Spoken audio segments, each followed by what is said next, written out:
Chapter 3. A Fight on the Road. The morning was bright. The sun shone clear over the deserted countryside. A few run-down dwellings could be seen on either side of the road, but a lack of smoke indicated their emptiness. Grain grew wild in the rich, fallow lands. 8 figures moved slowly along the verge, grabbing ripe stalks, rubbing the chaff from them for a coarse, uncooked breakfast. They wore chain hauberks in good condition, straight swords scabbarded and shields slung for the march.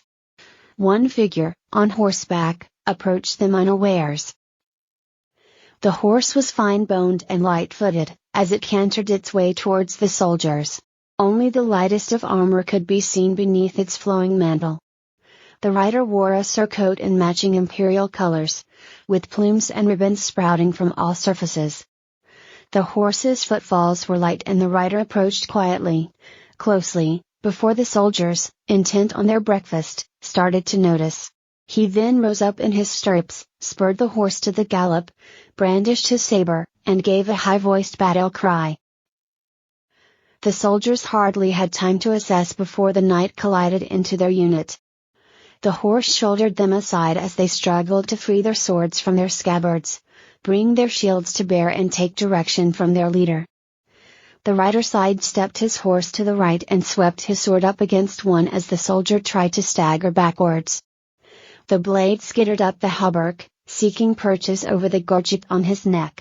None was found by the time the stroke ended, so the rider leaned further from the saddle, gaining reach, keeping the tip of the sword in that precarious place.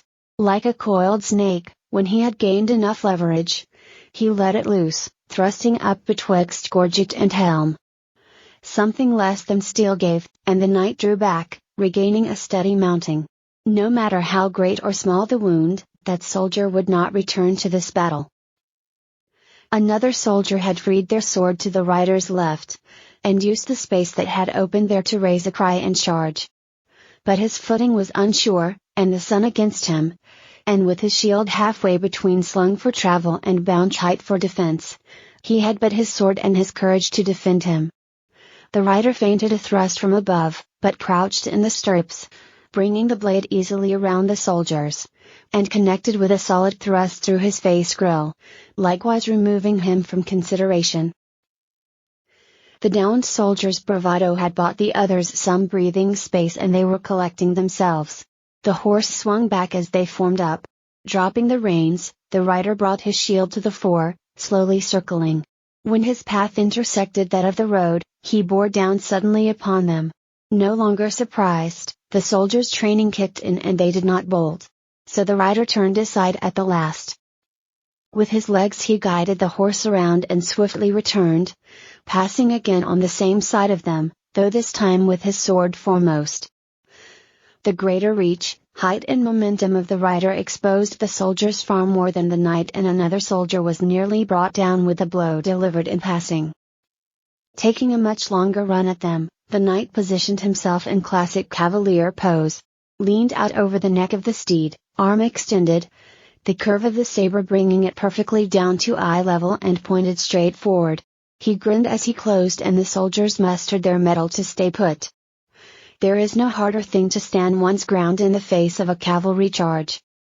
The rider's sword pointed to a target, but in the last instant of the charge it switched. Their flinch as the hooves thundered close was enough to hide the action, and the blow struck true. As the rider wheeled back around, there were only 5 left. As the horse trotted around again, the soldiers moved off the road, to rockier ground. The knight noted this and dipped his sword in salute to them. It was a smart move, not an easy traverse for a horse. He walked the horse off the road as well, just out of the soldier's sight. He slid from the saddle and tethered the horse in a thicket. The cover was good, so he found a convenient rock to perch upon, letting it support the weight of the armor and resting shield against the ground. Combat is all about marshalling your stamina. Healthy or weak, you only have so much energy. You can expend it quickly and flamboyantly in an attempt to decisively win. Or you can take it slow and steady, and hope your opponent wears faster. Each is right in the right circumstance. The knight rested in partial shade while they stood alert in the sun. After enough time for the knight's heart to slow down, He heard their hesitant movement. By the noise, they had made the smart decision not to send a single person to check it out, but to move as one. They were well trained indeed. In one motion the knight burst from the thicket hard upon them. His shield overbore the nearest on his left, confusing their close formation. The opponent to his right was caught between holding formation and bringing sword to bear against him. In direct contact, the knight managed to get his elbow past the inside of the shield of the hesitant one on the right. That was it for him. The leverage was all the knight's, and it was a simple matter to prise his shield back to give room to bring the sword around in a close circle, pivoting on the elbow first up from under, then down from above, seeking concussive force where his mail was strong and cutting force where it was not. A good slice to his inner arm drove care of the battle from the soldier's mind, and, as he fell, the knight took the opportunity to quickly do a step and thrust at the, yet unprepared, comrade behind the soldier. A lucky shot to his groin also brought him down. The knight's position was no longer viable. The shield charge had disrupted the soldiers, but they were well back to their footing now and clearly had the advantage over their single opponent. So he withdrew slightly faster than they advanced. One soldier led, though, less hesitant than the other two and not aware of the increasing gap. Before he could be called back in line by the others, the knight stayed his retreat and engaged him hard.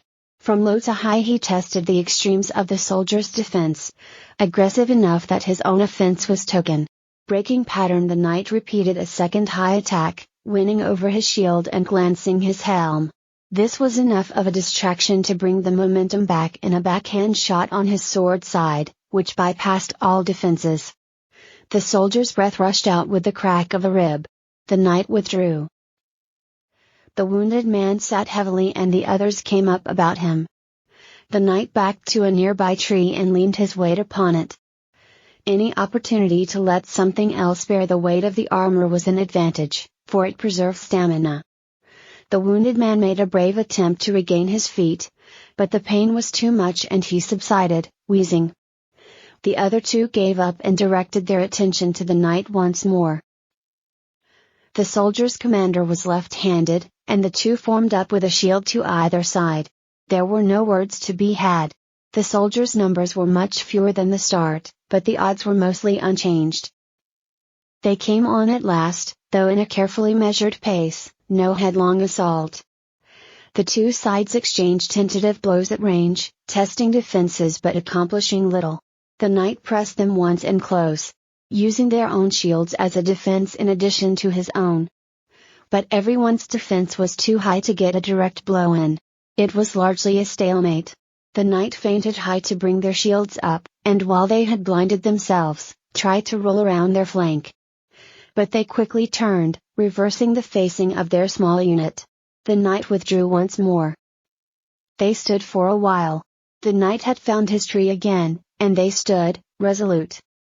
The man with the cracked rib had managed to get out of his armor, and lay wheezing, occasionally hurling abuse at the knight and encouragement to his comrades. Once the knight caught his breath, waiting was to no advantage. He pushed off from the tree and strode determinedly at them. They braced and the three engaged again. High and low they fought, over the mutual barriers of their shields. Strength ebbed on both sides, and the battle became almost a caricature. Shields drooped lower from effort, though swords struck lighter, failing to gain advantage from it. Breath came heavy and neither side had time for shouts or even brief instructions. Sweat flowed from all pores as the morning threatened noon. The left-handed one parried wide, and the knight struggled to bring his blade around to take the opening. The sword managed to get in, but lacked the pressure to press upon his shoulder to any effect. The right-handed one brought his shield down, pinning the sword. Stupefied by his exhaustion, he failed to realize the knight's position and merely flailed at his shield with his sword. The knight sucked what breath he could and shield punched him in the face.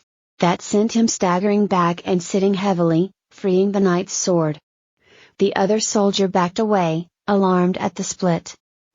The knight staggered towards him, and nearly on top of him as he backed over something unexpected and went down. The knight's coup de grace was barely token, and unworthily did the job to a skilled opponent. His comrade just shook his head as he approached, all but spent. The knight swept his shield with his foot and finished the job with the same lack of grace. It was over.